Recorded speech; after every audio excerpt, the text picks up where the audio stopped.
Sabemos que hay libros que pueden ser leídos de una sola sentada, pero ¿habrá librillos que puedan ser leídos en una sola sentadilla?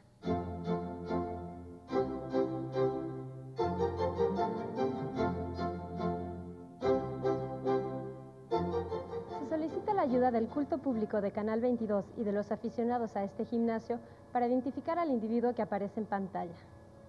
Este poeta, dramaturgo y sobre todo novelista prodigioso, sufrió la cárcel en su país por inadaptación social.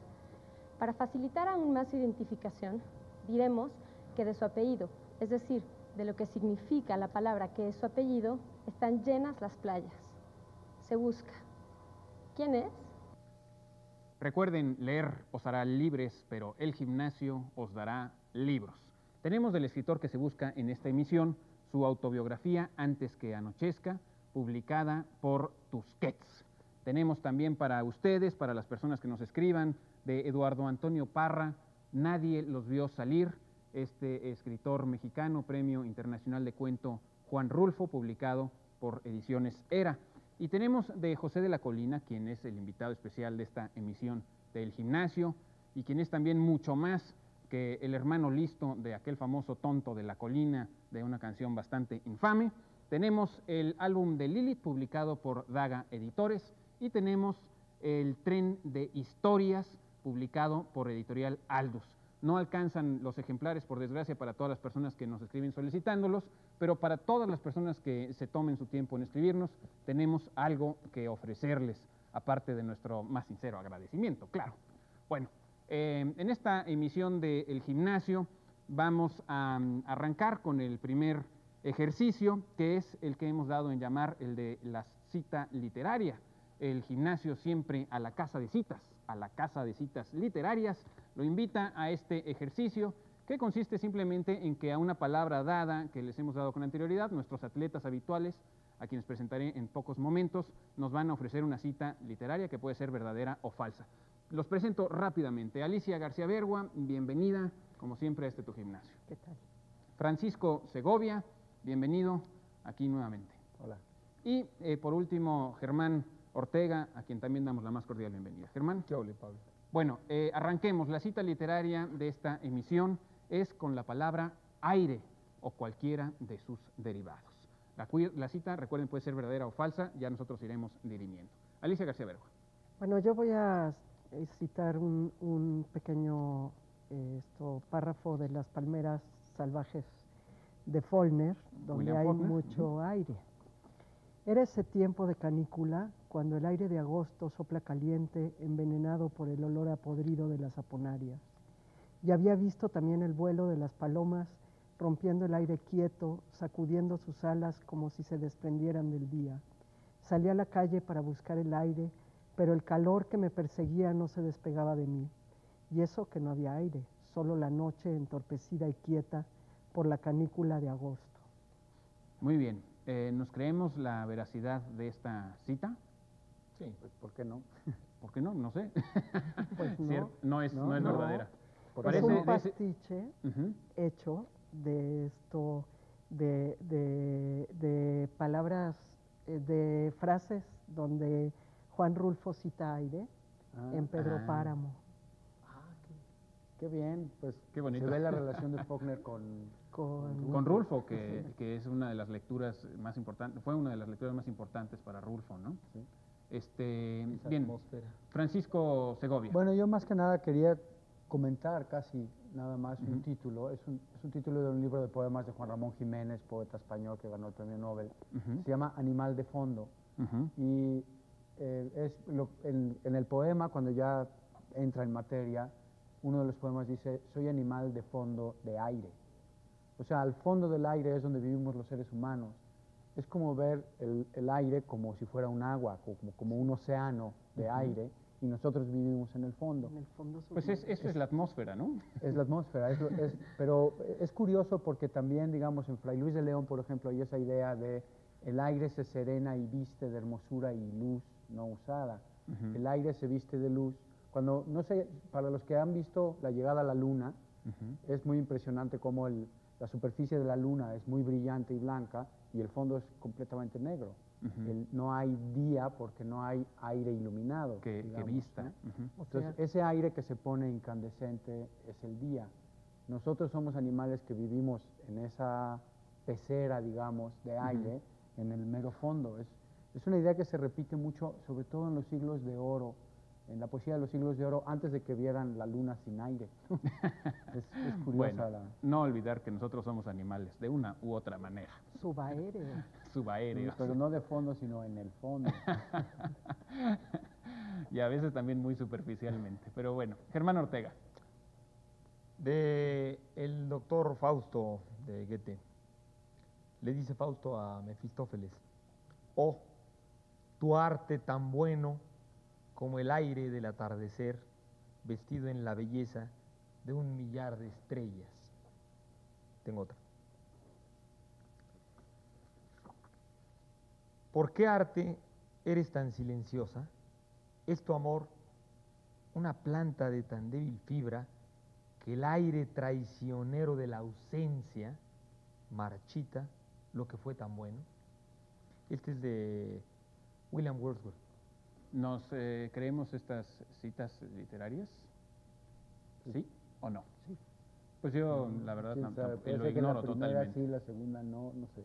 A ver, Germán. La primera, Ujú. no, la primera es del Fausto, pero no de Goethe, sino de Marlowe, de Christopher Marlowe, del Eso Fausto es muy de curioso Marlowe, porque hay varios Faustos de varias Claro, personas, ¿no? Y de también hay una Lessing. leyenda popular más o menos informa, ¿no? que es la primera, ¿no? Ujú. Después viene pues el Fausto de Marlowe, luego viene uno de Lessing, viene otro. Etcétera. Y la segunda, por supuesto, sí es de los sonetos misceláneos de Wordsworth. Muy bien. Sé que al revés. Bueno, y hablando de esta última cita tuya en la que hablas del aire y hablas de la ausencia, yo traigo una de Miguel Hernández que es verdadera y dice lo siguiente: una querencia tengo por tu acento, una apetencia por tu compañía y una dolencia de melancolía por la ausencia del aire de tu viento. Era muy bonita y no quise dejar de compartirla con ustedes. Vamos rápidamente a la primera probadita de la entrevista con José de la Colina y volvemos aquí al gimnasio.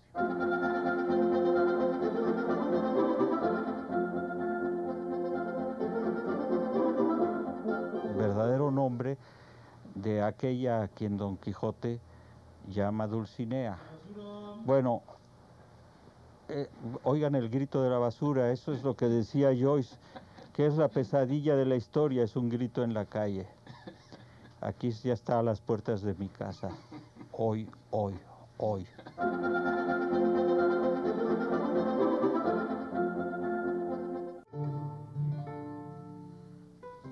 Aben sua fata libelli.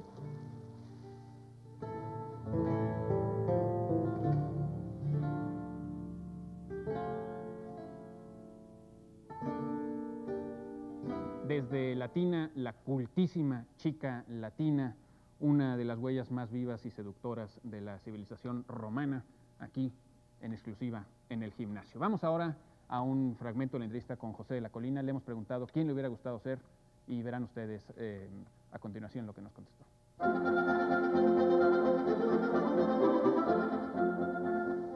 Bueno, de niño yo quería ser Dios, luego mi ambición creció y quise ser Fred Astaire.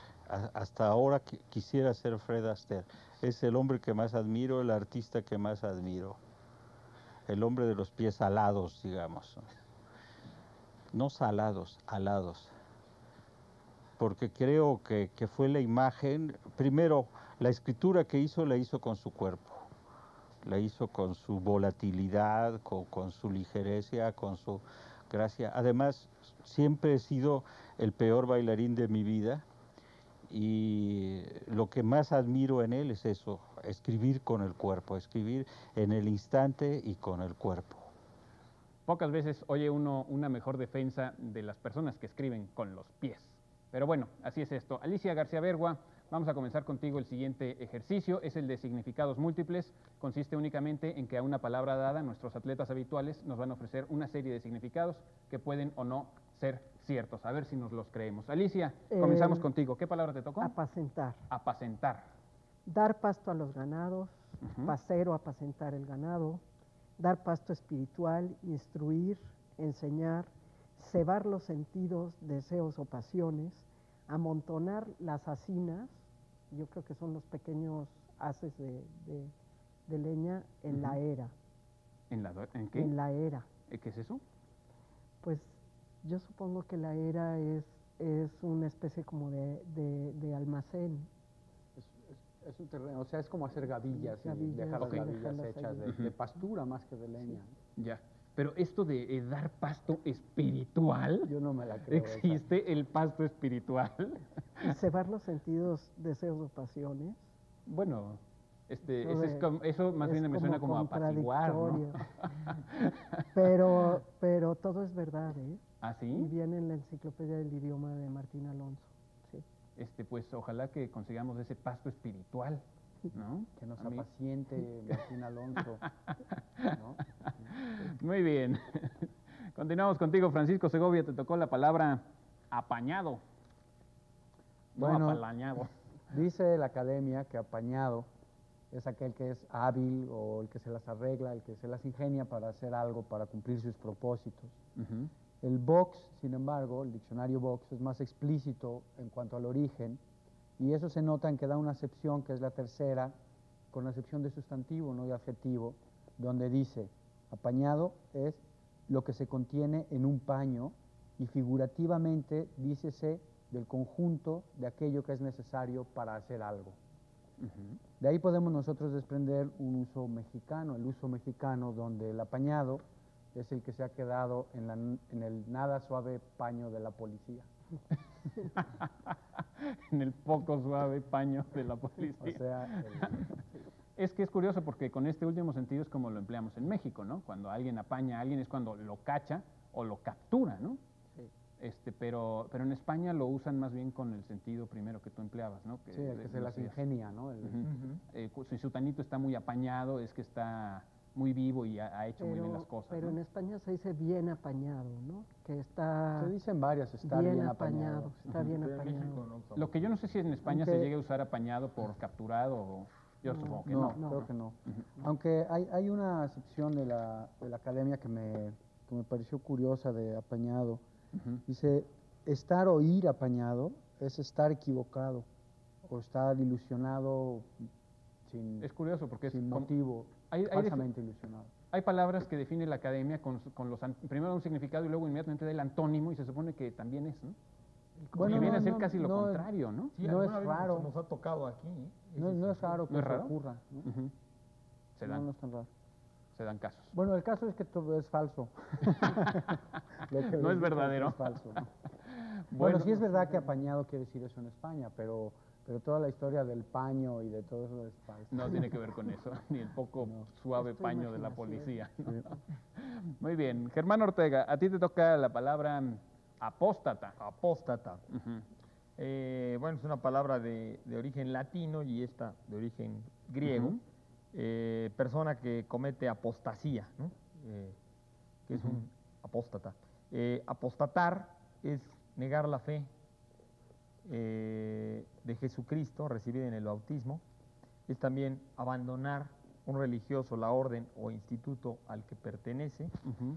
Y la palabra apostasía viene de apo, fuera, y stare, colocarse. Y también tiene el uso, por lo tanto, de salirse, rebelarse, Ujú. rebelarse y apostar también. Era un Apostar. sentido antiguo de apostar y por extensión abandonar un partido para entrar en otro, cambiar de doctrina o de ideología. Hay un ¿De personaje apostar? ¿De histórico apostatar? famosísimo, ¿no? Juliano el apóstata, emperador Juliano el romano. apóstata, que no era un apóstata, ¿Por qué? era más bien muy piadoso, porque los apóstatas eran los que estaban abandonando la fe en los dioses romanos y paganos y se estaban convirtiendo al cristianismo. Bueno, eso depende desde qué punto de vista lo veas. Si ya eras, porque había cristianos también, Claro. y él fue un emperador que quiso echar atrás las reformas de Sí, Constantino. si no lo me que equivoco, sucede es que él era sobrino de Constantino. Las reformas de Constantino apenas estaban iniciando a convertir al imperio al cristianismo. y él pues, nunca dejó de ser un pagano, ¿no? O sea, realmente no fue una apóstata. Trató de echar marcha atrás a una reforma y nomás no pudo, ¿verdad? Exactamente. Hay una novela de Gore Vidal. Muy buena. sí, Muy una buena. Sobre Juliano el Sobre Apóstata. Juliano el Apóstata. Sobre el sobrino de Constantino. Sí, sobre el regreso al paganismo, donde ponen a los cristianos Ujú.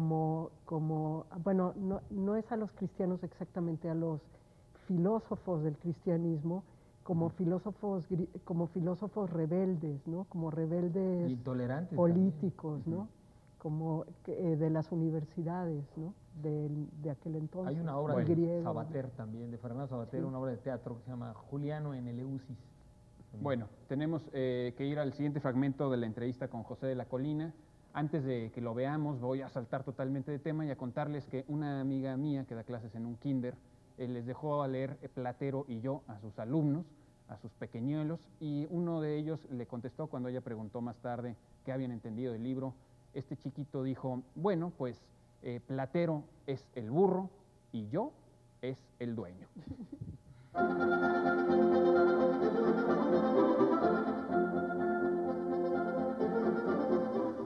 Fue en Santo Domingo, niño refugiado, enseñado a hablar por su padre tipógrafo.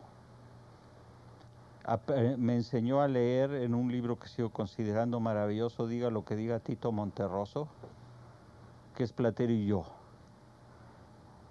Creo que el momento más intenso que he tenido en la literatura fue cuando lloré la muerte de Platero. Es la historia de un burro, o sea, la muerte de un semejante.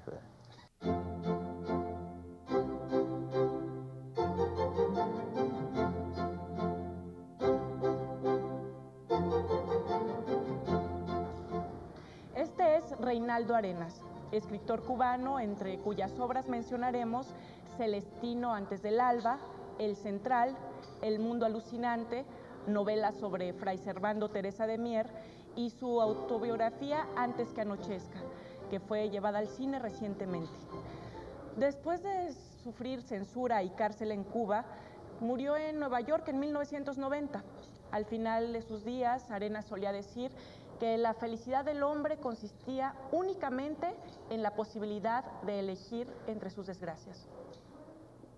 El escritor que se buscaba en esta emisión del Gimnasio, Reinaldo Arenas, quien por cierto en sus memorias cuenta cómo él, una vez que estuvo huyendo de la policía y estuvo trepado arriba de un árbol, al descender de este pudo ver su propia imagen en un cartelón que arriba decía "Se busca". Oh, paradoja lamentable. Bien, continuamos con nuestro siguiente ejercicio, que es el de la figura retórica. Este gimnasio, siempre preocupado por su figura y su figura retórica, los invita a esta disciplina. Hemos puesto como ejemplo de figura retórica para esta ocasión el anagrama. Vamos a ver si, para decirlo de una manera palindromática, nuestros atletas habituales amargan al anagrama o no lo amargan. Vamos a ver, comenzamos con Alicia García Bergua. Un ejemplo de anagrama. Anagrama, bueno, hay que explicar rápidamente, Yo traigo brevemente una lo que definición. es. Ujú. Cambio o transposición de letras de una palabra o frase, de modo que resulte otra palabra con distinto sentido que la primitiva. Ujú. Se usó mucho en acertijos y para desfigurar nombres, ¿no? Sí, se usa, por ejemplo, Lope de Vega es muy famoso, que en vez de decir Isabel, que era una de sus novias, escribía el nombre de Belisa, que es anagrama de Isabel, ¿no? De Isabel. O se usa como claves de este tipo. Y Bretón dijo de Salvador Dalí, ávida dólares, ¿no? Y esto. Es bonito también, Sí, ¿no? Bueno, ¿tú nos traes algún ejemplo, Germán, de anagramas? Bueno, uno muy antiguo, Roma, amor, ¿no? Ujú. Roma. Ese no solamente es anagrama, sino palíndroma, ¿no? Porque el Sí. palíndroma es como un Claro, anagrama entre algunas exactamente. letras, pero en orden totalmente invertido. Totalmente invertido, ¿no? Bueno, Ujú. y lo usaban mucho para firmar también a veces en el siglo XVII los autores, ¿no? Hacían Ujú. anagramas para firmar obras o también incluso para esconder nombres y que no fueran Ujú. atacados, ¿no? En las poesías. Pancho. Bueno, es que recientemente Antonio Latorre ha dicho que la palabra yo digo palindroma. O palíndroma, ¿no? Los dos. Pues yo habría he que escuchado. preguntarle al que inventó el término, que es Arreola, Juan José Arreola, según dice Antonio Latorre. Juan José Arreola fue quien El que incluso inventó el bautizó. término palindroma. Sí. En México No se ha usaba habido en- muchos palindromistas, o por decirlo así, si ese es el término que se emplea, Hay- obviamente todos a partir Hay uno muy del famoso maestro de Juan José Tito Arreola. Monterroso que yo creo que es el más breve palindroma que dice acá, caca. Bueno, mi padre firma, bueno, se escribe a sí mismo, se escribió a sí mismo en el periódico con un anagrama ¿Qué de era? sí mismo. O sea, él se llama Tomás Segovia y escribía cartas a Matías Vegoso. Son las mismas letras Ah. combinadas de otra manera. Vaya, y todos preguntándonos quién era ese Matías Vegoso. Bueno, Ya- tengo... Hay un libro de palindromas que tenemos, yo creo, muchos en nuestros libreros, el que es de Óscar Cruz. René Cruz Oliva, que hace con su nombre varios anagramas. Ujú. Bueno, y Dice- extraordinario también el libro Sí. de palindromas hoy, senador de la República. De González Avelar. De González Avelar. Sí, les digo, hay varios. Les digo los anagramas que hace Óscar René Cruz Oliva de su nombre. Ujú. Recién vas cual zorro, cruzar el río con aves y cruel vio cazar renos. Bueno, muy bien. Esto es una solicitud de mucho del auditorio de este programa que nos ha pedido que hablemos de este tipo de cosas, anagramas, palindromas. Volveremos a esto seguramente. Yo compuse uno a partir del gimnasio del 22, que es el siguiente y lo pueden ustedes hacer en casa. El gimnasio del 22 se puede poner como anagrama lame en sigilo de 2, 2. Muy bien, vamos al siguiente fragmento de la entrevista con José de la Colina. Él nos va a poner, como decimos aquí en México, una frase chiquita pero chinguinosa.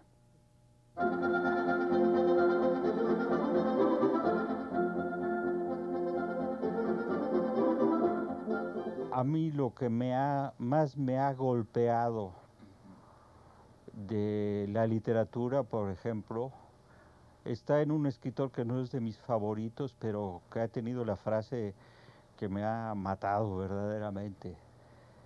Es de Iván Karamazov, en la novela de Dostoyevsky y los hermanos Karamazov,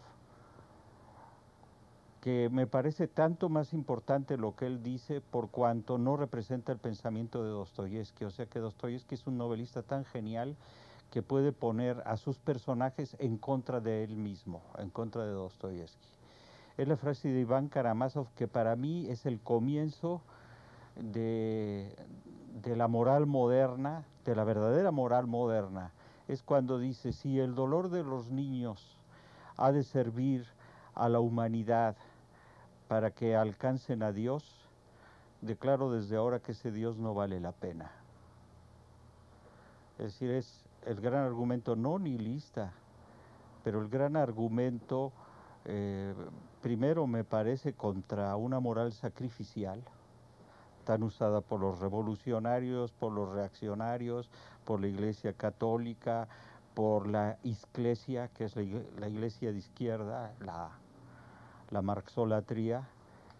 Ese espíritu sacrificial de que los hombres deben sacrificarse a una idea del hombre o del progreso o del futuro, es lo que me parece que es lo moderno y lo que es quizá la frase que más me ha golpeado.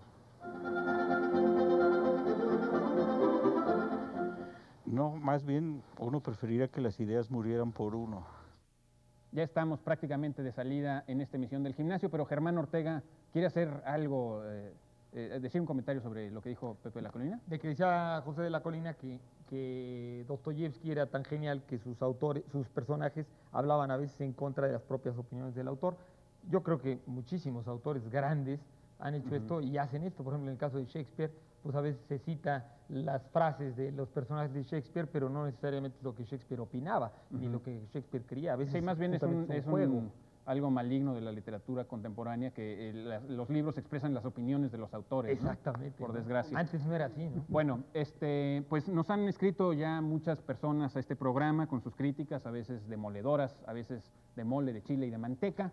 Y también nos han pedido que toquemos muchas cosas, nos han pedido, por ejemplo, que hablemos que de dónde viene la manzana de la discordia, de dónde viene lo de poner las manos al fuego, la lámpara de Diógenes, el talón de Aquiles, etcétera. Hay muchos pendientes en este gimnasio, pronto podremos desahogarlos, espero. Uno de estos pendientes es que hagamos acrósticos y Pancho Segovia tiene un acróstico antes de despedirnos rapidísimo con el nombre de Pepita.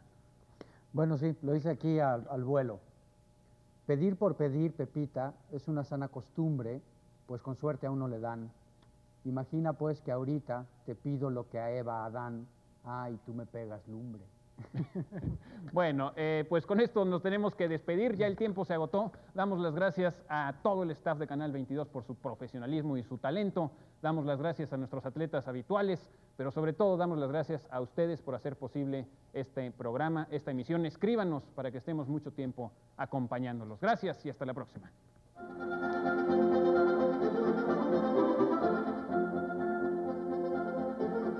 Siempre me impresionó mucho que en la trilogía fundamental, en el tríptico, mejor dicho, fundamental del Antiguo Testamento, primero, es decir, hay tres personajes y los tres de categoría masculina, el Padre, el Hijo y el Espíritu Santo. Bueno, el Espíritu Santo es más bien neutro, pero falta la presencia femenina. Por eso yo escribí el cuento mostrando que el Espíritu Santo empieza a crear problemas porque empieza a soñar con la presencia femenina, que no sabe muy bien qué es. Él lo intuye como unos volúmenes, unas tetas, unos pelos, una serie de cosas así, pero es lo único que alcanza a decir, tetas, pelos, no sé qué, porque todavía no sabe lo que es una presencia femenina. Y yo creo que ese es un gran olvido. Si Dios escribió el Antiguo Testamento, creo que es un grave olvido de novelista. Dios es el gran novelista, pero ese es un olvido como el del burro de Sancho en el Quijote. Muy bien. Pepe, por último...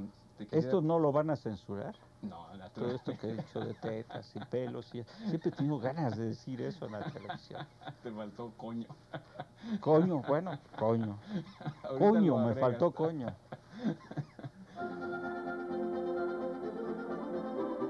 Es el gimnasio, puesto el gimnasio, das es gymnasium, this is the gym. Ven al gimnasio y en el gimnasio, come al gymnasium, come to the gym. En el gimnasio tú encontrarás, tú troverai, you should will find. L'espa de letras, come las letras, non so discretas, ni analfabetas, son paranquetas, que incominceta la rutina per preparación de retórica che juguetón. En el gimnasio desarrollatio de intelectuatio il musculon, il lexicon l'iperbatón. Es el gimnasio, non è magnesio, quítalo necio, velas el fin. Ego t'absolvo, nobles obligen, open o gain, no pasarán. Un, dos, un, dos, un, dos, un, dos. Es el gimnasio, puesto el gimnasio, das es gymnasium, this is the gym. Ven al gimnasio, viene al gimnasio, come al gimnasio, come to the gym. Non ti arrepentirai, e muscoli tendrai, sì, sì, sì, sì.